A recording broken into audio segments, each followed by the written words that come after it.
Ouais, allô? Non, non, non, pas de problème. Non, bah je suis à la répète du spectacle de danse de Naomi là. Non, bah j'en profite pour, bah tu sais, je vois les répètes régulièrement, donc du coup, là c'est la répète, c'est la générale, mais du coup j'en profite pour relire un manga. Pelelu. Ouais, il y a le 11e et dernier tome là que j'ai acheté au début du mois dernier quoi, mais je l'ai pas, je l'ai pas encore lu, j'avais trop de trucs sur la pile. Non, mais en plus le tome il est un peu particulier parce que ouais, enfin, attends, bah, 2 secondes, je vais t'expliquer. En fait, Pelelu, donc le titre complet c'est Pelelu Guernica of Paradise. C'est un manga en fait de Takeda Kazuyoshi. Et c'est en 11 tomes, enfin en 10 ou enfin tu vas voir. Et ça raconte en fait l'histoire du combat entre l'armée japonaise et l'armée américaine sur une des îles du Pacifique Sud. Après, je veux dire dans l'absolu c'est applicable à peu près toutes les îles. Mais là ça raconte l'histoire de la bataille de Peleliu. Ouais, je sais pas si t'as vu les 2 films de Clint Eastwood là, Mémoire de nos pères et Lettres d'Iwo Jima. Ouais. Bah, il y a un film en fait qui racontait la bataille d'Iwo Jima mais du côté américain et dans Mémoire de nos pères et du côté japonais en fait dans Lettres d'Iwo Jima. Ouais. Bah alors là en fait c'est la même ambiance mais forcément en plus incarné hein, si je puis dire parce qu'on va suivre en fait le jeune soldat Tamaru qui est dessinateur manga, enfin qui aimerait être mangaka après la guerre.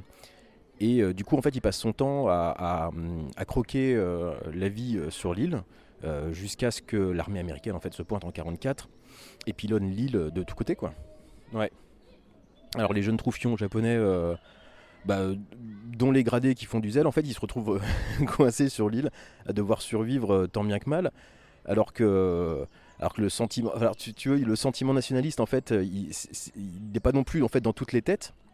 Alors progressivement, disons que le nuage de fumée nationaliste, il perd un peu de son opacité et de sa grandeur, et ces jeunes vont tout faire, enfin vont faire ce qu'ils pensent être juste quoi, pour survivre. Mais ça va aller loin hein, parce que de base, en fait, c'était 10 000, enfin aujourd'hui, c'était 10 000 Japonais contre 50 000 soldats américains au total. Et les Japonais, ils sont du truc. Enfin, je crois qu'il y en a 300 qui sont sortis vivants de ce truc-là. Ouais. Bah capturés ou alors ceux qui se sont rendus ou même ceux qui ont réussi à pas se faire tuer en se planquant quoi justement. Bah ouais, tu sais c'est cette bataille qui est jugée comme l'une des plus meurtrières et les plus sauvages en fait de la guerre du Pacifique Sud, enfin du Pacifique tout court d'ailleurs. Bah ouais, les Japonais en fait ils ont mené une guérilla permanente en fait dans l'île, même lorsque les Américains en fait avaient officiellement remporté la guerre. C'est ça. Même après l'abdication et tout ça.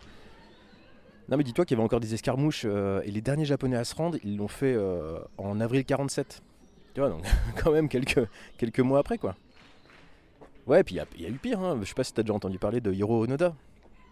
Ils sont quelques-uns comme ça, tu sais, c'est le soldat japonais qui était resté presque 30 ans dans une île, c'est une île, je crois que c'était aux Philippines. Ouais. Bah lui, sachant pas que la guerre était terminée, en fait, je crois que la répétition s'est bien passée. Ouais, lui, ne sachant pas que la guerre était terminée, donc du coup, en fait, il est resté planqué, commettant des meurtres aussi, accessoirement, par-ci par-là, avant de recevoir l'ordre de son officier traitant de se rendre. Quand les mecs, enfin, en gros, quand il y a un type qui a remarqué qu'il y avait effectivement, enfin, que la rumeur qu'un japonais était encore planqué dans la jungle, il y a un type qui est venu le voir, un japonais qui est venu le voir en disant mais la guerre est finie, et il dit non c'est faux, tant que mon officier traitant ne me dira pas de rendre les armes, je le ferai pas. Et voilà, il a fini par le faire, le mec s'est retrouvé.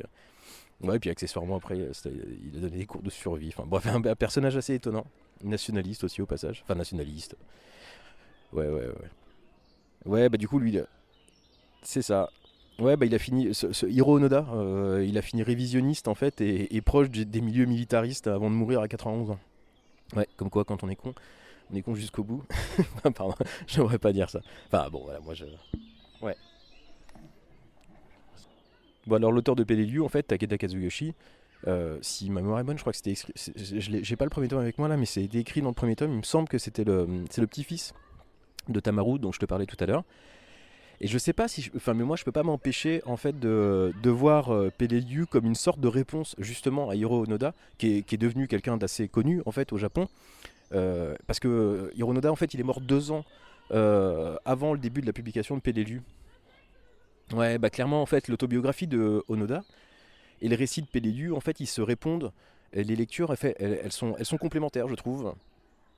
Ouais, parce que oui, bah on peut aussi ajouter les films de Clint Eastwood, qu'il faut voir aussi, même si, enfin, faut les voir avec une notice, hein, parce que ouais, une notice, oui, oui, oui, parce que bah, malgré tout, c'est des films américains, quoi. Donc il faut le voir, ouais, c'est ça. Bah oui, mécaniquement, quoi. Mm. Enfin bref, c'est assez fascinant à suivre. Et le dernier tome, le 11e, est justement un récit en fait très méta, puisque l'auteur raconte comment il s'est documenté pour écrire le manga. Il a été accompagné par des historiens, des spécialistes, notamment un, ouais. Ouais, j'aime bien l'idée de raconter cette partie qui finalement raconte tout autant l'histoire avec un grand H que l'histoire en elle-même. Puisque, bah oui, le témoignage fait partie de. En tout cas, comment il est recueilli fait partie de l'histoire et de la manière dont on va la raconter après. Il suffit de regarder en fait les yeux ou les micro-expressions en fait, des gens interviewés pour comprendre bah, que ces batailles, bah, elles ont ravagé toute une génération et que les stigmates. Bah oui, voilà, forcément, ouais. Ah bah graphiquement c'est très particulier parce qu'en fait euh, l'auteur en fait il dessine un petit peu ses personnages tu sais comme Akihito Tsukushi qui fait Made in Abyss. Je sais pas si tu vois Made in Abyss c'est ouais voilà. Bah en gros les personnages en fait ils sont tout ronds et tout mignons comme pour un truc pour enfants. Mais comme dans Made in Abyss en fait ça cache en fait, le graphisme cache l'horreur en fait des situations vécues par les personnages. Et donc c'est ouais, c'est plutôt beau, enfin c'est plutôt beau, graphiquement c'est très réussi, mais c'est déstabilisant par rapport au propos qui lui est assez horrible quoi. Mais ce contraste-là est assez saisissant quoi. Mm. Ouais c'est ça. Bah je sais pas, j'ai pas l'intention qu'on, enfin en fait moi j'ai l'intuition que la série est terminée donc en 11, mais l'auteur en fait il est encore sur cette dynamique-là parce que on devrait avoir un tome bonus dans quelques mois parce que là l'auteur en fait il publie en ce moment une histoire titrée pardon Peleliu Gaiden qui raconte en fait la vie d'une petite fille si j'ai bien compris dans les previews, une petite fille qui vit sur cette île, sur l'île de Peleliu pendant la guerre. Ouais. Ouais, donc du coup, bah, typiquement une nana, enfin une gamine avec sa famille qui a rien demandé, qui va avoir des bombes américaines pilonner le truc, des japonais faire des guérillas, enfin voilà, elle a rien demandé, puis c'est ça. Ah bah c'est finalement le meilleur. Ouais ouais bah c'est le meilleur témoignage possible d'une guerre. Exactement. Ouais mais c'est aussi une célébration, tu vois, de ce qui fait de nous des humains. Ouais. Bah bah je sais pas. Tu veux? Non bah ok. Bah ok j'arrive.